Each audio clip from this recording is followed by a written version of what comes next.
दोस्तों, आज मैं आपको कामिका एकादशी व्रत की कथा सुनाने जा रही हूँ। श्रावण मास के कृष्ण पक्ष की एकादशी को कामिका एकादशी कहते हैं और सावन जैसे पवित्र महीने में पड़ने वाली इस एकादशी व्रत का अत्यधिक महात्म बताया गया है। ऐसी मान्यता है कि कामिका एकादशी व्रत की कथा सुनने मात्र से ही मनुष्य को वाजपेयी यज्ञ के समान फल की प्राप्ति होती है। जो भी मनुष्य कामिका एकादशी का व्रत करते हैं, भगवान विष्णु की पूजा आराधना करते हैं और कथा का श्रवण करते हैं, उसकी समस्त मनोकामनाएं पूर्ण होती हैं तथा मृत्यु उपरांत मोक्ष की प्राप्ति होती है। तो दोस्तों, कथा सुनने से पूर्व भगवान विष्णु का ध्यान करें। ओम नमो भगवते वासुदेवाय मंत्र का मन ही मन उच्चारण करते रहें और श्रद्धा पूर्वक कथा का श्रवण करें। ओम नमो भगवते वासुदेवाय। अर्जुन ने कहा, हे प्रभु, मैंने आषाढ़ मास के शुक्ल पक्ष की देवशयनी एकादशी का विस्तार पूर्वक वर्णन सुना। अब आप मुझे श्रावण माह के कृष्ण पक्ष की एकादशी की कथा सुनाने की कृपा करें। इस एकादशी का नाम क्या है, इसकी विधि क्या है, इसमें किस देवता का पूजन होता है, इसका उपवास करने से मनुष्य को किस फल की प्राप्ति होती है। भगवान श्री कृष्ण ने कहा, हे श्रेष्ठ धनुर्धर, मैं श्रावण माह के पवित्र एकादशी की कथा सुनाता हूँ। ध्यान पूर्वक श्रवण करो। एक बार इस एकादशी की पावन कथा को भीष्म पितामह ने लोकहित के लिए नारद जी से कहा था। एक समय नारद जी ने कहा, हे पितामह, आज मेरे श्रावण के कृष्ण पक्ष की एकादशी की कथा सुनने की इच्छा है, अतः आप इस एकादशी की व्रत की कथा विधान सहित सुनाएं। नारद जी की इच्छा को सुनकर पितामह भीष्म ने कहा, हे नारद जी, आपने बहुत ही सुंदर प्रस्ताव किया है। अब आप बहुत ध्यान पूर्वक इसे श्रवण कीजिए। श्रावण माह के कृष्ण पक्ष की एकादशी का नाम कामिका है। इस एकादशी की कथा सुनने मात्र से ही वाजपेयी यज्ञ के फल की प्राप्ति होती है। कामिका एकादशी के उपवास में शंख चक्र गदाधारी भगवान विष्णु का पूजन होता है। जो मनुष्य इस एकादशी को धूप दीप नैवेद्य आदि से भगवान विष्णु की पूजा करते हैं, उन्हें गंगा स्नान के फल से भी उत्तम फल की प्राप्ति होती है। सूर्य ग्रहण और चंद्र ग्रहण में केदार और कुरुक्षेत्र में स्नान करने से जिस पुण्य की प्राप्ति होती है, वह पुण्य कामिका एकादशी के दिन भगवान विष्णु की भक्ति पूर्वक पूजा करने से होती है। भगवान विष्णु की श्रावण माह में भक्ति पूर्वक पूजा करने का फल समुद्र और वन सहित पृथ्वी दान करने के फल से भी ज्यादा होता है। व्यतिपात में गंडकी नदी में स्नान करने से जो फल प्राप्त होता है, वह फल भगवान की पूजा करने से प्राप्त होता है। संसार में भगवान की पूजा का फल सबसे ज्यादा है, अतः भक्ति पूर्वक भगवान की पूजा न बन सके तो श्रावण माह की कृष्ण पक्ष की कामिका एकादशी का उपवास करना चाहिए। आभूषणों से युक्त बछड़ा सहित गौदान करने से जो फल प्राप्त होता है, वह फल कामिका एकादशी के उपवास से मिल जाता है। जो उत्तम द्विज श्रावण माह के कृष्ण पक्ष की कामिका एकादशी का उपवास करता है तथा भगवान विष्णु का पूजन करते हैं, उनसे सभी देव, नाग, किन्नर, पितृ आदि की पूजा हो जाती है। इसलिए पाप से डरने वाले व्यक्तियों को विधि विधान सहित इस उपवास को करना चाहिए।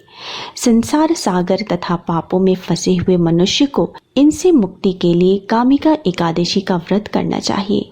कामिका एकादशी के उपवास से भी पाप नष्ट हो जाते हैं। संसार में इससे अधिक पापों को नष्ट करने वाला कोई और उपाय नहीं है।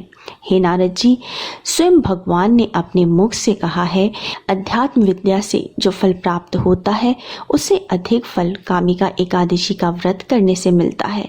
इस उपवास के करने से मनुष्य को न यमराज के दर्शन होते हैं, न ही नरक के कष्ट भोगने पड़ते हैं। वह स्वर्ग का अधिकारी बन जाता है। कामिका एकादशी की एक पौराणिक व्रत कथा के अनुसार किसी गांव में एक ठाकुर और एक ब्राह्मण रहते थे। दोनों की एक दूसरे से बिल्कुल नहीं बनती थी। एक दिन उस ठाकुर का ब्राह्मण से झगड़ा हो गया और क्रोध में आकर के उसने ब्राह्मण की हत्या कर दी। ब्रह्म हत्या के पाप से दुखी उस ठाकुर ने ब्राह्मण का अंतिम संस्कार करना चाहा, लेकिन अन्य ब्राह्मणों ने उसे ऐसा करने से रोक दिया। ब्रह्म हत्या का दोषी होने के कारण ब्राह्मणों ने उसके यहाँ भोजन करने से इनकार कर दिया। इससे व्यथित उस ठाकुर ने एक ऋषि से इस पाप के निवारण का उपाय जानना चाहा।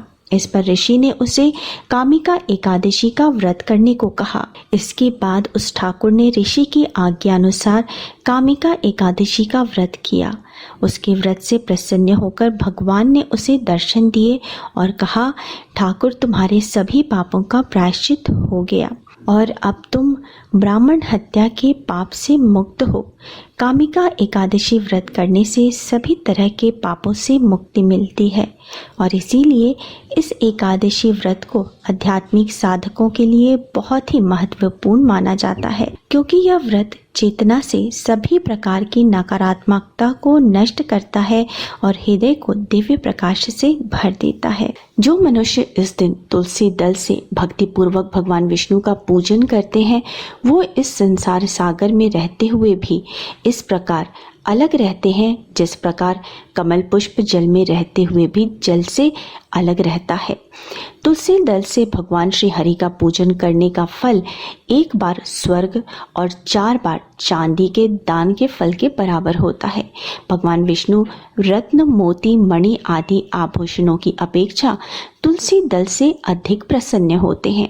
जो मनुष्य प्रभु का तुलसी दल से पूजन करते हैं, उनके सभी पाप नष्ट हो जाते हैं।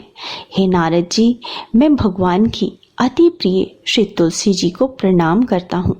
तुलसी जी के दर्शन मात्र से मनुष्य के सभी पाप नष्ट हो जाते हैं और शरीर के स्पर्श मात्र से मनुष्य पवित्र हो जाता है। तुलसी जी को जल से स्नान कराने से मनुष्य की सभी यम यातनाएं नष्ट हो जाती हैं। जो मनुष्य तुलसी जी को भक्ति पूर्वक भगवान के श्री चरण कमलों में अर्पित करता है, उसे मुक्ति मिलती है। इस कामिका एकादशी की रात्रि को जो मनुष्य जागरण करते हैं और दीपदान करते हैं, उनके पुण्यों को लिखने में चित्रगुप्त भी असमर्थ हैं। एकादशी के दिन जो मनुष्य भगवान के सामने दीपक जलाते हैं, उनके पितृ स्वर्गलोक में अमृत का पान करते हैं। भगवान के सामने जो मनुष्य घी या तिल के तेल का दीपक जलाते हैं, उनको सूर्य लोक में भी सहस्रों दीपकों का प्रकाश मिलता है। कामिका एकादशी का व्रत प्रत्येक मनुष्य को करना चाहिए। इस व्रत के करने से ब्रह्म हत्या आदि सभी पाप नष्ट हो जाते हैं और इहलोक में सुख भोग कर प्राणी अंत में विष्णु लोक को जाते हैं। इस कामिका एकादशी के महात्म्य के श्रवण व पठन से मनुष्य स्वर्गलोक को प्राप्त करता है। अर्थात कथा का सार यह है कि भगवान श्री हरि सर्वोपरि हैं। वे अपने भक्तों की निश्चल भक्ति से सहज ही प्रसन्न हो जाते हैं। तुलसी जी भगवान विष्णु की प्रिया हैं। भगवान श्री हरि हीरे मोती सोने चांदी से इतने प्रसन्न नहीं होते जितनी प्रसन्नता उन्हें तुलसी दल के अर्पण से मिलती है। हरि ओम। सभी मिलके बोले श्री लक्ष्मी नारायण की जय। ओम नमो भगवते वासुदेवाय। उम्मीद है दोस्तों आपको मेरा आज का वीडियो पसंद आया होगा। अगर वीडियो पसंद आया है तो वीडियो को लाइक कर दीजिए, फैमिली एंड फ्रेंड्स के साथ शेयर कर दीजिए और मेरे चैनल को सब्सक्राइब करना मत भूलिए। मिलते हैं अगले वीडियो में, तब तक स्वस्थ रहिए, सुरक्षित रहिए और अपना बहुत बहुत ध्यान रखिए। जय माता दी।